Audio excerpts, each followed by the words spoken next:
All right, back at the Dobbin House. Just want to discuss one thing that's going on right now in the news.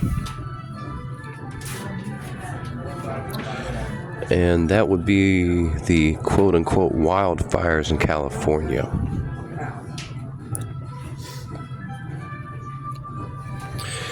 I'm not sure how much attention you folks have been paying to the Golden State in the last 10 years. But it has been trashed.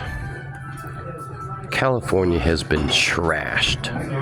And intentionally so. There's really no other good explanation for it. If you look at the headlines in the last 10 years, especially regarding San Francisco, it couldn't be more clear.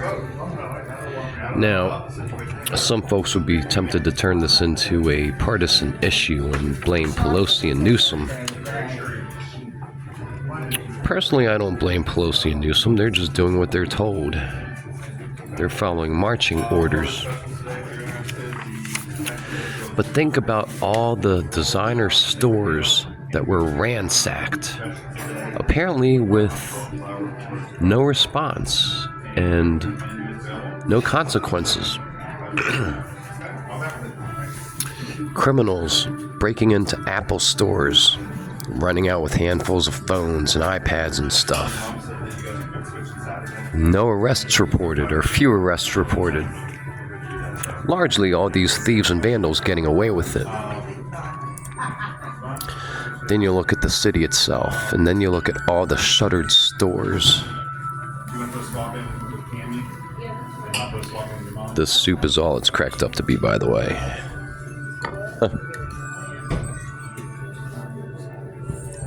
It's so good. You have to ask yourself, why would they let that happen? Because they clearly let it happen. The news reported it, made a big deal, right? But following the breaking and entering and shoplifting sprees in San Francisco over the last 10 years, how many reports did you hear about massive people being arrested? That's right, none.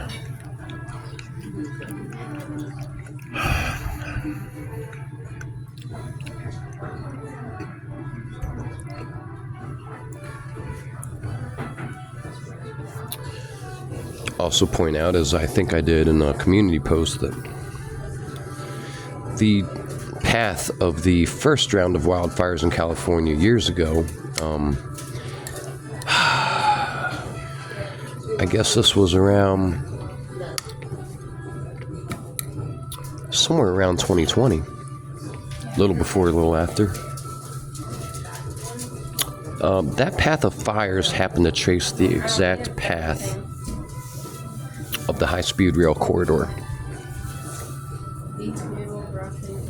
Think that's a coincidence?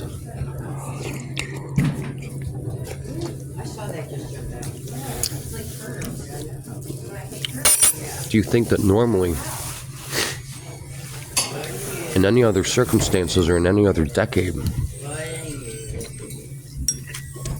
that California would have allowed this to happen? Allowed its vaunted downtown areas just to go to crap?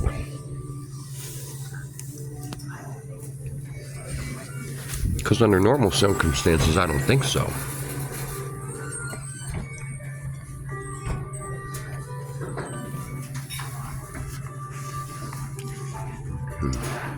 It's a great place. Been here since 1776. Brief history. Of course, as we know, Dobbin was one of the founders of the town, along with James Geddes.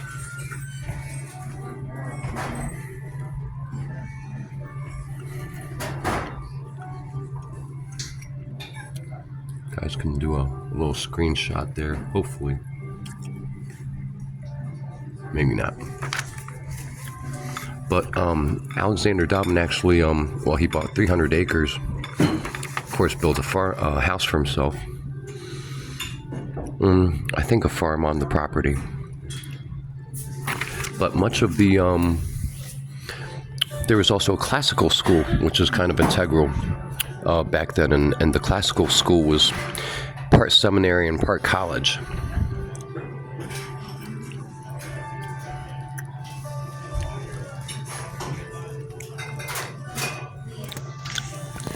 Getting back to California.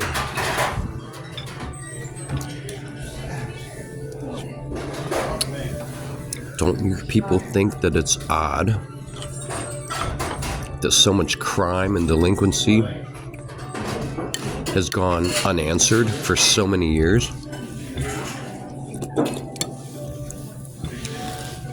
The tent cities and the massive vandalism. See, again, a lot of conservatives would just play partisan politics with this and chalk it up just, to those darn Democrats and those darn liberals.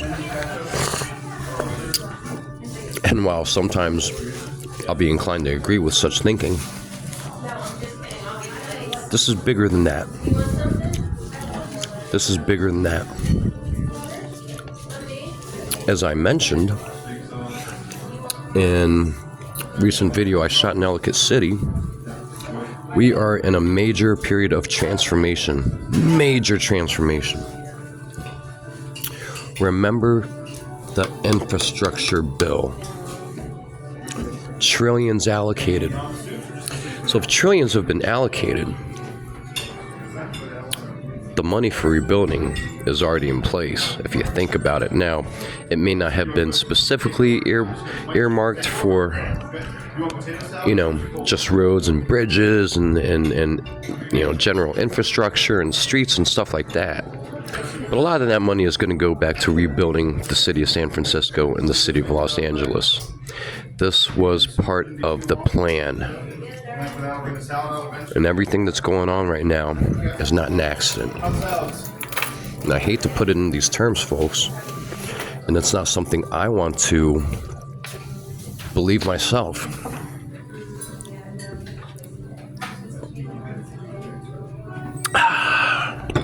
Going with sparkling cider right now. Kind of up to my limit in alcohol for the moment. Think about what I've said. Think about what's happened over the last 10 years and how under normal circumstances the state of California and the federal government would have put a boot down and put a stop to what was going on. But they haven't. They just let it steamroll. The crime still continues. The stores are continuing to close. And now, quite conveniently, another round of wildfires is engulfing the coast. Do you think this is all an accident? Really? Do you think this is just by chance?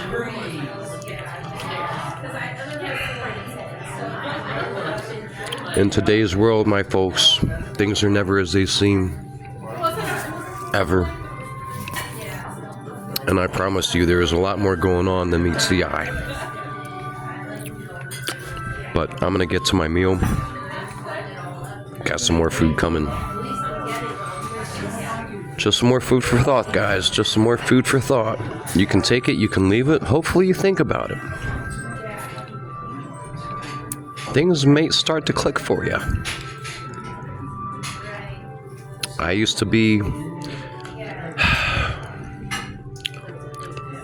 a lot more normal, I guess you'd say, and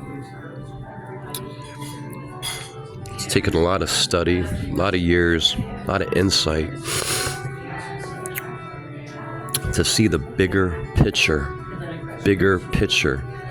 Stop focusing on the stories they want you to focus on. Stop focusing on discrete events and sensational headlines. Try to look at the bigger picture, and things might make a little more sense. Anyhow, hopefully this doesn't get posted, but if it does, Give it some thought. I'll see you guys later. Time to eat.